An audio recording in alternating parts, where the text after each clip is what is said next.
Hey, what's up? My name is Joshua Luke Smith. I'm a poet, and over the last decade, I've had the honor and the opportunity of sharing my work and hosting workshops within prisons. I believe in the power of words, and I've seen firsthand the impact that poetry has in empowering someone to share their story and process their lived experience. In these workshops, we cover themes of forgiveness, despair, struggle, suffering, and also joy and wonder. We touch the depths of our lived experiences in a way it would be so difficult to otherwise.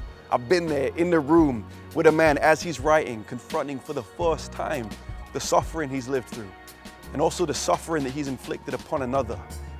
Creativity is not a luxury. Creativity is a lifeline.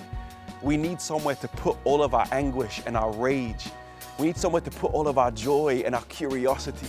Poetry for these men is a lifeline. And so I want to sustain this work. I've set up the Psalmists, a non-profit, and with your support, we'll host more of these workshops next year. The Psalms are an ancient collection of Hebrew writings, poetry and prayers, mainly written by King David. And for all we know of King David and all we celebrate about him, he was a criminal. He committed some of the worst crimes any person could ever commit, and yet we go to his prayers and his poetry and have done for centuries over and over again, because in his words we find our own.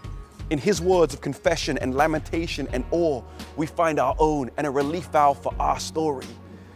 This man, if he was alive today, would be writing his bars behind bars, and yet we find company and fellowship and companionship in his words. So not only will your support help us sustain the workshops, it will also empower us to publish the Psalmist Volume 1, an anthology of prayers and poems written by the men inside. We want to see the rates of reoffending decrease because these men have found a life-changing tool and a relief valve for their stories. Eugene Peterson said, "A changed world begins with a changed us, and a changed us begins when we pray." I hope that you will join us in this work, be a part of this story, and help us see the psalmist's vision come to fruition. Thank you.